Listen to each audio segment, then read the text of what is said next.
कि सचिन तेंदुलकर का जब डेब्यू हुआ था ना पाकिस्तान में, आपको पता है उनका डेब्यू हुआ था, तो वो जब पाकिस्तान आए सियालकोट हमारे फैक्ट्री आए, उन्होंने विजिट किया। अच्छा। और उन्होंने डेब्यू एमबी के बैट से किया हुआ है। नॉलेज नहीं है, जितने ज़्यादा ग्रेन्स होते हैं ना उतनी ही बैट की लाइफ जो है ना शॉर्ट होती है। बिस्मिल्लाहिर्रहमानिर्रहीम, अस्सलाम वालेकुम नाजरीन, मेरा नाम अहमद रज़ाक है। उम्मीद है आप सब हैरियत से होंगे। आज के इस इंटरव्यू के अंदर जो मेहमान शख्सियत हमारे साथ मौजूद हैं, इनका नाम अक्सर आपकी टेलीविज़न स्क्रीन्स के आगे आता है, लेकिन शायद आपने कभी नोटिस नहीं किया होगा कि ये शख्सियत है कौन। एमबी मलिक के ऑनर जनाब मोहम्मद मलिक साहब मेरे साथ मौजूद हैं। बहुत बहुत शुक्रिया जी, आपने वक्त दिया। पहले तो अपनी एजुकेशन के हवाले से बताएं कि आपकी एजुकेशन क्या है, क्योंकि इतनी कम उम्र के अंदर इंडस्ट्री के अंदर आना और बिज़नेस को संभालना, तो एजुकेशन के बारे में बताइए, आप कहाँ तक पढ़े हैं? सबसे पहले तो मैं ये थैंक यू आपका मैं करना चाहूँगा, आपने मुझे इधर बुलाया, आप आए स्पेशल। तो एजुकेशन के हवाले से मैंने अपना जो ओ लेवल्स था ना वो इधर से सियालकोट से ही कंप्लीट किया। उसके बाद फाउंडेशन के लिए मैं यूके चले गया और अपनी जो डिग्री भी जो है मैंने यूके से कंप्लीट की, यूनिवर्सिटी ऑफ वेस्टमिनिस्टर से। तो एमबी मलिक की हिस्ट्री के बारे में बताइए, आपने आपके दादा ने शुरू की थी? बेसिकली ये 1960s में जो है ना मेरे जो दादा जान थे उन्होंने स्टार्ट किया। तो फिर आहिस्ता आहिस्ता मेरे जो बड़े ताया अबू वगैरह थे उन्होंने फिर वो लेके चलते आए इसको। तो फिर आहिस्ता आहिस्ता फिर सेकंड जनरेशन आती गई। फिर उन्होंने काफ़ी मेहनत की, डिफरेंट इन्होंने इंडस्ट्रीज़ में फिर जाते गए। सबसे पहले क्रिकेट बैट से स्टार्ट किया, फिर फील्ड हॉकी स्टिक्स में आए, वुडन में आए, फिर कंपोजिट्स में आए। उसके बाद अभी जो है ना रिसेंटली अभी हमने पैडल रैकेट स्टार्ट किया।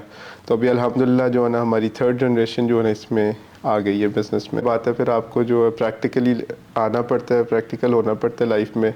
तो फिर आहिस्ता आहिस्ता फिर जो है ना फिर वैसे ही शुरू से जो है ना मेरा एक बचपन से ही था ना कि ज़्यादा जो है ना मेरा इंटरेस्ट इसी काम में था। लाइक जब मैं छोटा भी था तब भी जो है ना अक्सर मुझे एक होता है ना कि अच्छा यार अब्बू के साथ फैक्ट्री आ जाते थे काफ़ी दफ़ा। मेरा लाइक मुझे आज भी याद है जब मैं छोटा होता था ना, लाइक हर सैटरडे को जो है ना मैंने बाबा के साथ जो है ना अपने फैक्ट्री आना होता था। ठीक है। तो आपकी फैक्ट्रीज कितनी है वैसे? एमबी हमारे मलिक का तो हम माशाल्लाह पूरे सियालकोट में मुख्तलिफ जगहों पे देखते हैं। फैक्ट्रीज जो बेस है वो है पे कहाँ, काम कहाँ से शुरू हुआ? हमारे 3 यूनिट्स हैं।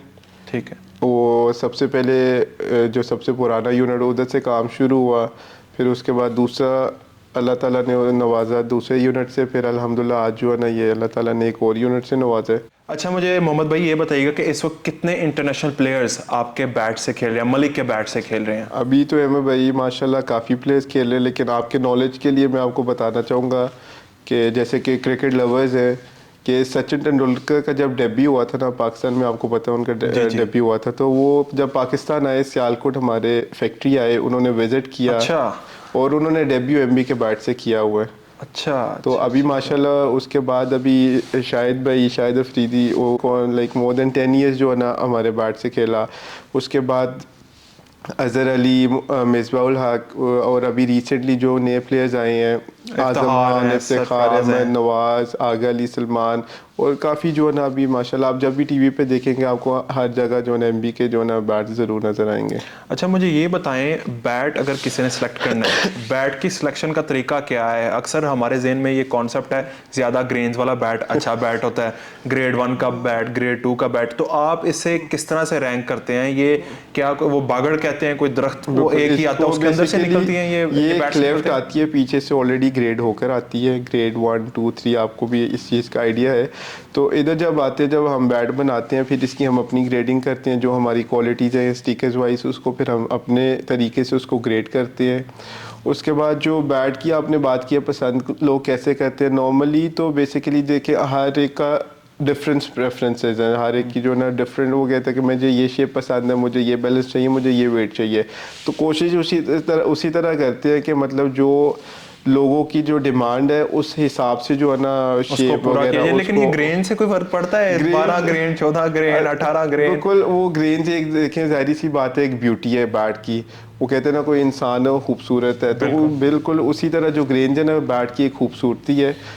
लेकिन जो मेरा मकसद है पूछने का कि कुछ स्टॉक में उसमें कोई बैट के अंदर ज्यादा पावर आती है, ग्रेन से ये फर्क पड़ता है जो एक नॉर्मली कॉन्सेप्ट लोगों है, को इस क्योंकि चीज़ का ग्रेन्स के ऊपर प्राइस मैं डिसाइड आपको होती है। थोड़ा बताऊंगा, नॉलेज नहीं है। जितने ज्यादा ग्रेन्स होते हैं ना उतनी ही बैट की लाइफ जो है ना शॉर्ट होती है। अच्छा, ये लोगों को इस चीज़ का इतना नॉलेज नहीं है, लेकिन उसकी वजह क्या है मतलब? वो नेचुरली वो जो पीछे से जब ग्रेन्स आते हैं ना बहुत काफ़ी नैरो होते हैं, वो उसके ज़्यादा चांसेस होते हैं टूटने के, फटने के। जो नॉर्मली जो 7 to 8 ग्रेन्स बैट होते हैं, आपने अक्सर देखा होगा, आप जैसे खुद भी खेलते हैं, उसके अंदर लाइक वाइट ग्रेन्स होते हैं, तो वो जो है ना बैट जो है ना ज़्यादा देर उसको चलाता है। I have played a lot of cricket.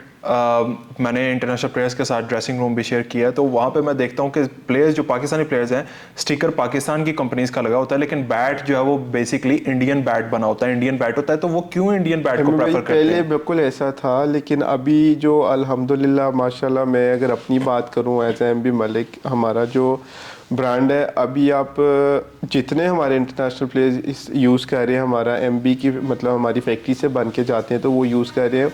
और इवन के अभी माशाल्लाह अल्हम्दुलिल्लाह जितने इंटरनेशनल प्लेयर्स भी हैं ना हमारे, आपके श्रीलंकन टीम के हो गए, आपने एक वीडियो भी देखी होगी काफ़ी फेमस हुई थी जिसमें ब्रावो था और पोलार्ड, उन दोनों ने बैट बड़ा पसंद किया था। उसके बाद अभी रिसेंटली हमने अभी श्रीलंकन टीम के प्लेयर्स हैं उनको बैट्स हम मतलब भेजते हैं, लेकिन वो स्टिकर किसी और के यूज़ करें। लेकिन अब वो टाइम अल्हम्दुलिल्लाह मतलब पाकिस्तानी बैट्स को ज़्यादा पसंद किया जा रहा है, ऑल्दो वो इंडियन बैट्स के स्पॉन्सर्स थे।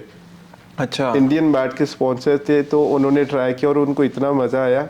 तो अभी जो है ना वो आई गेस तकरीबन हर लाइक 1 महीने बाद 2 महीने बाद जो है ना अभी वो फिर बैट मंगवाते हैं। ठीक हो गया।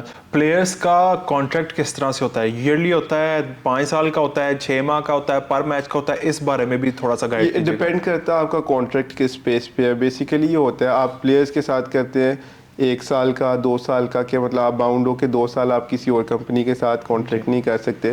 फिर उसके ऊपर आपकी फिर आपका एग्रीमेंट होता है, अच्छा पर मैच ये है, पर मैच टेस्ट का डिफरेंट है, फिर वेरिएशन आ जाती है। परफॉर्मेंस के हिसाब से भी होता है? नहीं ऐसा जो है ना नहीं होता वो। अच्छा। फिर बैटिंग के हिसाब से, मतलब जब आपकी बारी आती है तो फिर उस हिसाब तो से। Do player subvert the contract? वो कॉन्ट्रैक्ट को तोड़ते हैं, एग्रीमेंट तोड़ते हैं, ऐसा कोई नहीं, वाकया होता बेसिकली है? वो इस चीज़ को नहीं करते, जाहिर सी बात है। वो आई एम नॉट सेइंग कि आप प्लेयर का नाम ले, नहीं लेकिन क्या मैंने प्लेयर्स ऐसा करते हैं? सच नहीं, लेकिन मैं कोई पहले कुछ था काफ़ी ज़्यादा, लेकिन अभी जो है ना ये हम प्लेयर्स आपसे स्टिकर ले गए हैं, कॉन्ट्रैक्ट साइन हो गया, लेकिन जाके स्टिकर किसी और का प्लेयर्स लगा। हैं, कुछ हुआ है, लेकिन मैं नाम नहीं लेना चाहूँगा। नो, मैं खुद ही कह रहा हूँ, आप नाम ना लें। कुछ ऐसा हुआ है 2-3 दफ़ा जो है ना हुआ। पीसीबी भी इन्वॉल्व होती है या नहीं, या डायरेक्ट प्लेयर के साथ ही? इसके अंदर पीसीबी का बिल्कुल कोई रोल नहीं है। अच्छा, आप डायरेक्ट प्लेयर के साथ ही डील करते हैं? हाँ जी।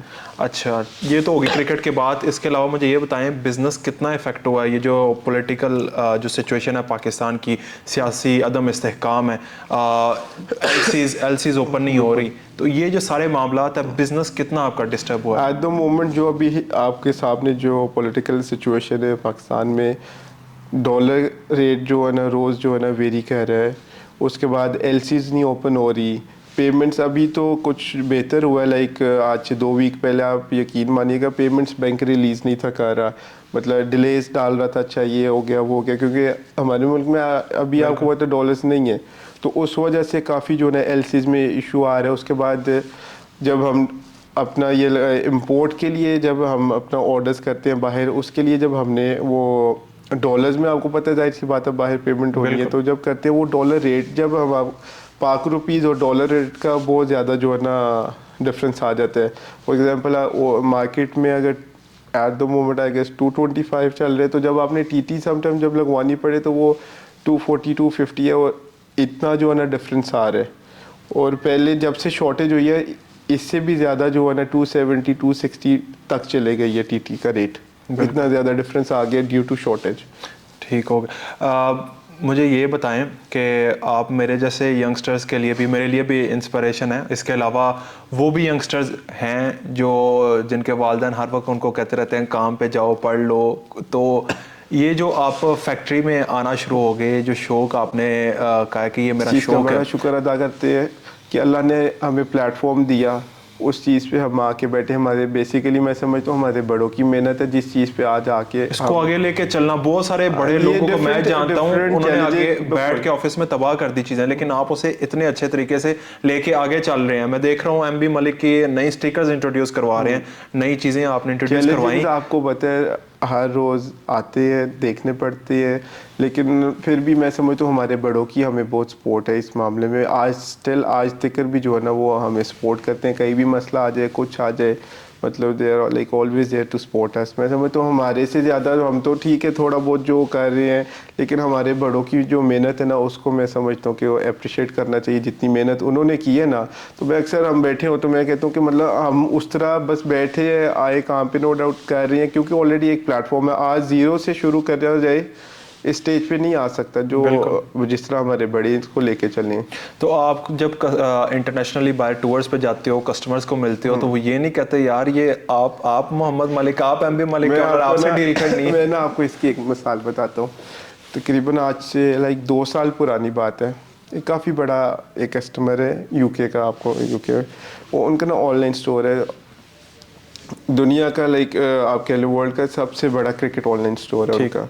तो वो जो है ना एक दफ़ा मेरी बाबा वालिद साहब से उनकी मुलाकात हुई पहले, जब दूसरी दफ़ा मेरे से मुलाकात हुई तो तब भी ऐसा कोई बात नहीं। तीसरी दफ़ा जब मैं अकेले मिलने गया ना, तो वो कहता है कि मेरे पास ना 1000 बंदा जो मेरे पीछे है। अच्छा, जो कि मतलब मुझे कांटेक्ट करने की कोशिश करता है, ये अप्रोच करने की कोशिश कर रहे हैं। तो कहता है तुम वो बंदे जिसके पीछे मैं हूँ। तो वो ये तो अल्लाह की खास रहमत है। अक्सर मेरी जब भी उससे बात होती है ना, तो वो कहते हैं मैं उसके पास अल्फाज, वो हमेशा बड़ा ना मुझे उस चीज़ पे ना अप्रिशिएट भी करता है कि मतलब वो हर दफ़ा कहता है कि I am very happy to see you.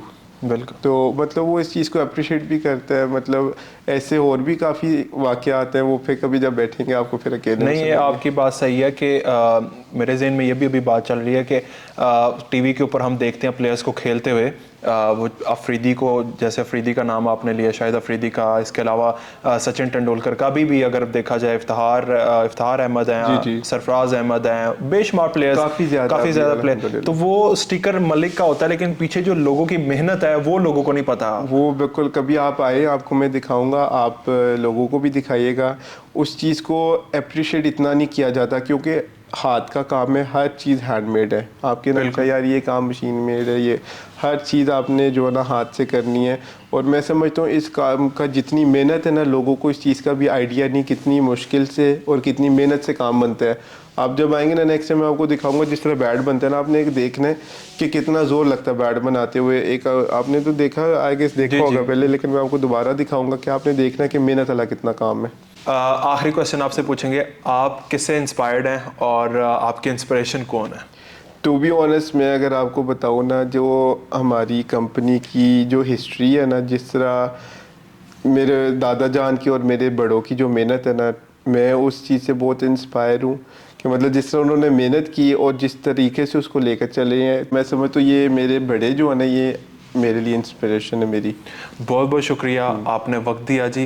आपके अंदर माशाल्लाह इतना कॉन्फिडेंस है, आपके अंदर माशाल्लाह इतना करेज है, जिस तरह से आप इस बिज़नेस को लेके आगे चल रहे हैं। अल्लाह ताला आपको मज़ीद कामयाबियाँ दे जी।